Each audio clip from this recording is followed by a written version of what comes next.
میں کھانا بھی عبادت ہے، اعتکاف میں ہر حرکت عبادت ہے، تو غیر شرعی نہ ہو تو ایمان والو جب اگر سویا ہوا بھی ہوگا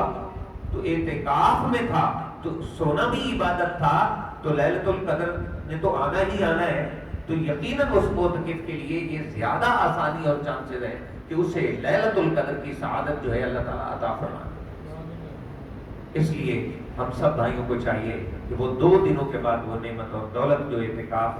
کی نعمت آقا کی پیاری سنت ہے وہ شروع ہونے والی ہے، تو ہمیں بھی اس آقا کی پیاری سنت کو بجا لانے کی اللہ سے توفیق مانگنی چاہیے، جہاں بھی جیسے بھی حالات میسر ہوں زندگی میں شاید یہ دوبارہ نعمت نہ مل سکے۔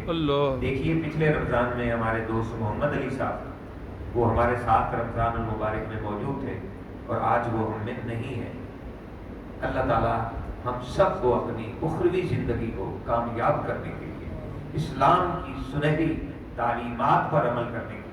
اور اپنے احوال کی اصلاح کرنے کی توفیق عطا فرمائے۔ مولا رمضان المبارک کی برکتیں اور خصوصی مخصوص عبادتیں بجا لانے کی توفیق عطا فرمائے۔ آمین۔